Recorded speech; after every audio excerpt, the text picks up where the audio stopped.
Alors, l'intervention qui va suivre nous raconte l'évolution de nos paysages au cours des 3 derniers siècles.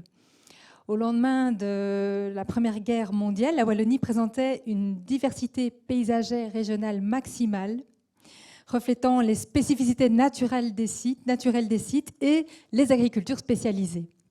L'urbanisation discontinue des campagnes qui s'est accélérée depuis le début du XXIe siècle nous a conduit à une homogénéisation, à une banalisation des campagnes et à une perte d'identité de nos territoires.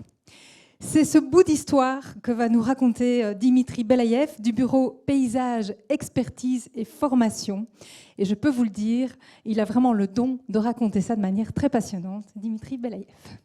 Merci. Bonjour à toutes et à tous. Alors, synthétiser l'histoire des paysages wallons en 20 minutes. Merci Guylaine de m'avoir proposé ce challenge. C'est un contenu qu'on aborde en 18 jours dans le cadre des ateliers du paysage. Néanmoins, lançons-nous dans l'expérience en se disant impossible de brosser toutes les étapes qui vont concourir à la mise en place du paysage, des paysages wallons, paysages ruraux et paysages urbains. Et donc, je me suis dit, on va essayer peut-être de rappeler quelques faits essentiels, plutôt quelques traits essentiels que présentent les paysages wallons. Au niveau rural, à la campagne, ce qui est assez remarquable, c'est de voir qu'on a un fond paysager, je pourrais dire, qui présente vraiment une trame originelle assez homogène. Nous sommes tout à fait accoutumés à voir dans nos campagnes un habitat groupé en village. Vous me direz, oui, mais il y a des régions en Wallonie où il y a des exceptions. Je n'ai pas le temps de passer dessus, j'évoquerai un tout petit peu, effectivement, la mise en place de ces variantes paysagères. Autour du village, on a un espace agricole qui se partage aujourd'hui entre champs et prairies. Et tôt ou tard, à la lisière de cet espace agricole, apparaissent des forêts et des bois. C'est donc une trilogie qui est vraiment présente partout, mais pourrait-on dire qui se conjugue à la mode des sites, avec des fortes variations qui vont apparaître liées à l'amplitude du relief, qui, bien sûr, va varier entre les plateaux limoneux et l'Ardenne, et même la Lorraine au sud, à l'extrême sud de la Wallonie. Et comme Marc l'a déjà évoqué tout à l'heure, ce qui va véritablement guider ces variations paysagères, c'est notamment la carte des sols, qui est un des facteurs extrêmement importants pour comprendre pourquoi les choses sont agencées telles qu'elles sont agencées. Parce qu'en réalité, cette trame paysagère, c'est l'héritage des sociétés paysannes qui se sont succédées dans nos régions depuis le 9e, 10e siècle. En tout cas, c'est un moment charnière dans l'histoire de nos paysages, où on va assister à une véritable recomposition du territoire rural, où cette fois, le village va devenir véritablement le pôle organisateur, pourrait-on dire, de l'ensemble du territoire. Alors, ce qui fonde véritablement cette trame paysagère originale, c'est en réalité la traduction dans l'espace de ce qu'on appelle l'agrosystème paysan. Nos paysans font partie de la grande civilisation du blé, mais dans une version qui est tout à fait particulière, puisque cette civilisation du blé, elle est en même temps aussi la civilisation des granges, et on ne parlera jamais assez effectivement de l'importance des granges comme élément emblématique du bâti traditionnel de nos villages. C'est aussi la civilisation du chariot, et quand on compare, par exemple, l'organisation territoriale de villages méditerranéens avec les villages wallons, ou grosso modo avec tous les villages qui se trouvent entre la Loire et le Rhin, on voit combien l'utilisation du chariot a été un des facteurs importants de l'organisation spatiale. Pour assurer leur subsistance, les paysans produisent des céréales, seule denrée qu'ils savent conserver entre une récolte et la suivante. Pour pouvoir produire ces céréales, il leur faut des terres à champs, d'où l'importance évidemment des plaquages limoneux qu'on va retrouver beaucoup plus densément développé au nord du sillon Sambre-et-Meuse, beaucoup plus parcimonieusement développé au sud. Sur cette terre à champs, il faut apporter un amendement qui se fait avant l'arrivée des intrants industriels que Marc vient d'évoquer, sous forme de fumier. Ça veut dire qu'impérativement, la culture est associée à l'élevage, la fonction de l'élevage étant de produire du fumier. Le principe est d'envoyer les troupeaux dans les incultes permanents, c'est-à-dire les bois, les forêts, les landes, ou pourrait-on dire dans les incultes temporaires, qui sont les parcelles agricoles une fois qu'elles ont été récoltées. Et donc nos ancêtres conjuguent deux techniques d'élevage qui sont extrêmement importantes pour comprendre la nature de nos paysages. C'est d'une part le parcours des communs, cet élevage qui est fait en forêt notamment, et la veine pâture. Et cette veine pâture est responsable de l'ouverture des paysages, puisque pour que le troupeau commun puisse passer d'une parcelle à l'autre sans obstacle, il est interdit d'enclore jusque pratiquement au milieu du XVIIIe siècle, parfois même jusqu'au début du XIXe siècle, donc interdiction de planter des haies. Et les seules haies que l'on a dans nos paysages, en tout cas dans 80% des paysages wallons, ce sont des haies qui sont là pour canaliser le bétail dans son transit entre le village et les terres d'élevage, à savoir principalement les communs. L'agrosystème également a besoin d'avoir du foin pour pouvoir garantir l'hivernage du bétail en hiver, qui est tenu à l'étable. Et donc, ces trois productions qui sont liées dans l'agrosystème paysan vont définir, en fonction des moyens de transport qui sont utilisés, la position du village dans le territoire. Puisque les deux terroirs entre lesquels on doit transporter des pondéreux par chariot, c'est celui des champs dans lequel on va aller conduire le fumier avant les labours, ramener les céréales dans les granges pour les faire sécher avant de les battre, et juste avant la moisson, remonter les foins des prairies humides de fond de vallée dans les fenils. Et donc, par économie des circulations, le village vient se positionner sur une pente à la charnière entre les champs et les prairies humides des bas de versants. Cette disposition des choses va alors évoluer au cours du temps en fonction, évidemment, de l'évolution de l'agriculture, mais aussi en fonction principalement de l'évolution technologique, des moyens de transport et de la pression démographique qui va s'accentuer. Et on distingue donc trois grandes périodes. Une période traditionnelle qui est avant 1850, une période industrielle entre 1850 et 1950 et la période post-industrielle à laquelle nous appartenons. Impossible de rentrer dans tous les détails, il me semble pertinent d'ouvrir trois fenêtres pour éclairer la genèse des paysages ruraux. La première fenêtre, c'est celle qu'on a appelée l'apogée de la civilisation rurale. C'est un peu le rêve que tous les gens qui circulent à la campagne ont encore comme aspiration de ce que devraient être les paysages wallons. C'est Martine à la ferme, avec évidemment, s'agissant de biodiversité, quelque chose qui est quand même tout à fait étonnant, c'est une pression anthropique sur les campagnes qui va s'exercer comme jamais, probablement comme jamais plus. Regardez cette photo, par exemple, de Bohan, une carte postale du début du XXe siècle, qui vous montre tous les versants cultivés, un village qui s'est densifié sous la pression démographique, un finage cultivé comme jamais, là où on ne parvenait pas à les cultiver avec des chevaux et des charrues, on allait cultiver à la main. C'est de cette époque que datent tous les systèmes de terrasses dont on retrouve encore les vestiges, parfois même sous couvert forestier aujourd'hui. Et une forêt surexploitée, réduite à son strict minimum.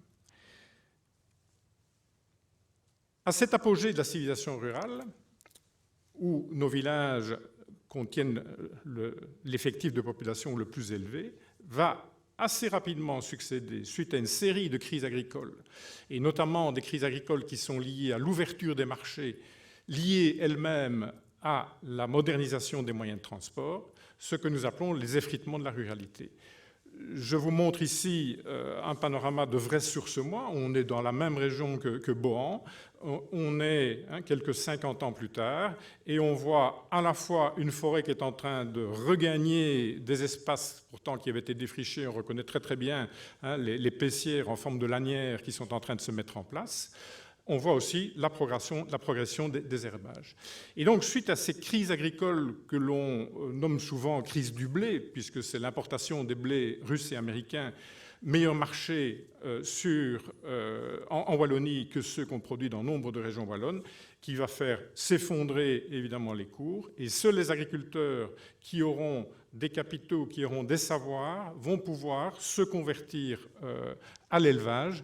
Et c'est de cette époque que date cette différenciation des paysages que l'on va réévoquer tout de suite. Ces ruptures sont liées à ce que j'appellerais 3 révolutions. Une révolution démographique. En une 50aine d'années, la population de la Wallonie va pratiquement doubler. Une révolution de la mobilité qu'on a souvent sous-estimée, avec d'abord la création des grandes chaussées, chaussées autrichiennes à la fin de la période autrichienne, et puis le plan des routes belges qui va se mettre en place entre 1830 et 1850, et puis bien sûr le développement du chemin de fer et du petit chemin de fer qui lui va venir irriguer, pourrait-on dire, toutes les campagnes, même les plus reculées. C'est aussi bien sûr une révolution technologique qui est à la fois une révolution énergétique, c'est l'abandon du bois au profit du charbon. Merci pour la forêt qui va être soulagée des prélèvements incessants qui l'avaient fortement affaibli. C'est aussi bien sûr toute la métallurgie qui va se développer et qui va changer évidemment l'outillage agricole notamment. De ces révolutions, de ces ruptures de la fin du XIXe siècle, nous allons hériter de cette dichotomie de nos paysages, grande culture au nord, herbage au sud. Mais attention, des herbages qui se mettent en place donc au début du XXe siècle et qui ne vont pas conduire, comme les régions pionnières qui ont fait leur conversion au XVIIIe siècle à un bocage, mais on va avoir ce que les géographes appellent un open field à prairie, où les limites entre les parcelles seront réalisées en fil de fer barbelé. Ici, on a 2 régions que vous connaissez probablement, en tout cas le pays de Herve est peut-être la plus emblématique. La fagne hennuyère est un petit peu moins connue, prolongement finalement de l'Avesnois français au-delà de la frontière du Royaume de France. Donc 2 régions bocagères qui se sont tournées vers l'élevage dès le XVIIe, XVIIIe siècle. La 3e fenêtre que j'ouvre, c'est celle que j'appellerais le fractionnement des campagnes. C'est ce moment où, à partir des années 80, les prémices sont dans les crises pétrolières des années 70, où on va voir effectivement ce territoire qui formait un tout cohérent où villages, finages et forêts participaient à l'agrosystème, se séparer les uns des autres. Bien sûr, la séparation n'est pas brusque dans les années 80, elle est déjà en chemin depuis plusieurs décennies, notamment avec l'apparition de l'élevage sur prairies artificielles dès le milieu du XIXe siècle. La forêt est soustraite à la fonction agricole. Mais cette fonction agricole est encore largement présente au sein des villages jusque dans les années 60-70. À partir des années 80, on assiste à une concentration de l'activité agricole dans de très grosses exploitations qui ne parviennent plus à s'insérer dans le tissu villageois et qui vont progressivement migrer dans l'espace agricole. On a donc là une séparation des fonctions des différentes parties du territoire qui, pendant toute la période historique, avaient constitué véritablement la cohérence du territoire. Et donc aujourd'hui, on se retrouve avec 3 unités territoriales qui sont tout à fait séparées les unes des autres, qui ont des logiques qui sont largement cloisonnées, qui d'ailleurs, sur le plan politique, dépendent de 3 ministères différents, à Caen, un ministère de la ruralité. Et chacun de ces espaces vit pratiquement en vase clos, mais le problème, c'est qu'il y a coexistence spatiale entre ces espaces. Et donc il y a souvent aujourd'hui conflit, d'ailleurs, entre les aspirations de ceux qui vivent dans le village et évidemment les soucis de ceux qui ne vivent pas simplement à la campagne, mais qui vivent de la campagne, c'est-à-dire les agriculteurs. Les forestiers ont peut-être montré la voie avec le nouveau code forestier en montrant que la forêt pouvait devenir un espace multifonctionnel. Voilà donc quelques réflexions sur ces grandes étapes qui concourent à la mise en place de la trame paysagère telle qu'on la connaît aujourd'hui.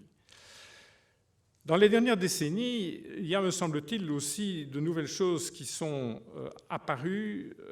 C'est ce sentiment que nombre de néo-ruraux ont de venir habiter à la campagne, mais finalement en vivant une vie urbaine. Et c'est quand même assez étonnant de voir, par exemple, comme ici à Jalais, la photo centrale, de voir le nombre d'immeubles à appartements qui sont construits aujourd'hui dans les villages ou du moins à leur périphérie. Historiquement, cet étalement urbain est quelque chose de relativement récent, puisque aussi en ville, jusque pratiquement à la fin du XIXe siècle, on a une ville qui est circonscrite à ses limites historiques, le centre-ville. Dès le milieu du XIXe siècle, grâce à la fois au démantèlement des fortifications qui sont devenues obsolètes et au développement des moyens de transport, on va assister à une urbanisation des campagnes qui sont en auréole autour de ces centres-villes. C'est le développement des banlieues. Et puis, avec évidemment l'accélération de la mobilité et surtout de la mobilité individuelle, on va voir les logiques urbaines qui vont migrer elles-mêmes à l'intérieur des campagnes. Et donc on va se retrouver avec 3 unités paysagères, mais qui sont en réalité des unités territoriales, le centre-ville, les banlieues et l'espace périurbain. Là aussi, on vient se caler dans une ligne du temps qui correspond à ces 3 périodes que l'on a identifiées dans le cadre des paysages ruraux, à savoir une période traditionnelle, période industrielle, période post-industrielle. Et ce qu'on constate, c'est que entre la période industrielle et la période post-industrielle, certains ont parlé de la fin des villes dans les années 50. En réalité, non, le phénomène urbain change de modalité et on passe d'une urbanisation continue à une urbanisation discontinue. En Wallonie, région évidemment de forte densité de population, tous les villages aujourd'hui connaissent effectivement ce phénomène d'urbanisation discontinue. Dans les héritages de chacune de ces périodes, nos centres-villes, qui pendant pratiquement 8 siècles sont restés enfermés dans leurs remparts, se différencient bien sûr par les sites dans lesquels les villes ont été construites. On peut dire qu'en Wallonie, on a 2 grands types de sites urbains, les villes de vallée et les villes de butte. Prenons l'exemple de Mons, qui est tout à fait emblématique. Et ces centres-villes sont marqués alors par leur caractère monumental et on retrouve là les monuments symboles des 3 grands pouvoirs qui étaient ceux de la ville historique, le prince, l'évêque et les bourgeois. Dès la seconde moitié du XIXe siècle, la limite des remparts est franchie et grâce notamment aux moyens de transport, le chemin de fer surtout et le vicinal, c'est-à-dire le tram à vapeur, les banlieues vont pouvoir s'urbaniser. Le phénomène, bien sûr, est également piloté par l'industrie qui est en quête d'espace et qui va venir coloniser toutes les basses terres, anciennes prairies marécageuses qui ont été abandonnées par l'agriculture qui est en train de se transformer le long des rivières. Et nous connaissons bien sûr ces grands espaces industriels qui vont jouxter alors des banlieues qui vont déjà marquer le clivage tel qu'on le connaît aujourd'hui entre des banlieues industrielles qui sont liées directement à la localisation des usines et des banlieues résidentielles dans lesquelles la bourgeoisie va pouvoir trouver effectivement des espaces qui sont à la hauteur de ses aspirations. Le centre-ville va alors se vider, pourrait-on dire, d'une bonne partie de sa fonction économique et sera dédié essentiellement aux services et au commerce spécialisé. Nous connaissons toutes et tous ces transformations. Les périphéries vont accueillir alors toutes les fonctions qui sont grandes consommatrices d'espace et qui, par contre, ont une faible valeur ajoutée. Et nous avons ces magnifiques entrées de ville. On pourrait faire un petit quiz. Je vous en projette 10. Vous me donnez le nom de la ville. Si vous êtes capable de le faire, vous êtes vraiment extrêmement fort. Je pourrais même mettre des photos de villes françaises. Ce serait la même chose. Ce qui m'interpelle aussi, c'est qu'aujourd'hui, dans les nouveaux paysages urbains, on assiste véritablement à une standardisation. Voilà 4 nouveaux quartiers photographiés dans 4 villes différentes. Vous voyez que là aussi, on ne fait pas beaucoup preuve de créativité. Pour conclure, il reste évidemment, et ça a été évoqué tout à l'heure, des paysages qu'on a souvent tendance à qualifier de chancres et qui sont entrés dans un processus de très lente réhabilitation. Je prends l'exemple de Marchesneau-Pont dans la métropole de Charleroi. Et donc là, il y a un retard énorme en Wallonie dans la restauration paysagère et territoriale de ces espaces. Ça et là, on a évoqué bien sûr la qualité du travail des atlas des paysages. Et ça et là, on voit qu'il y a quand même une prise en compte plus grande du contexte paysager à la campagne. Je soulignerai par exemple dans la photo qui est en bas à droite tout le travail de la Fondation rurale de Wallonie avec son antenne architecturale à Tertre, mais également toute la politique des plus beaux villages de Wallonie, puisque vous avez là une photo de Mosée. Voilà, dans le temps imparti, je peux difficilement aller plus loin. Je vous remercie. Merci Dimitri Belaïev.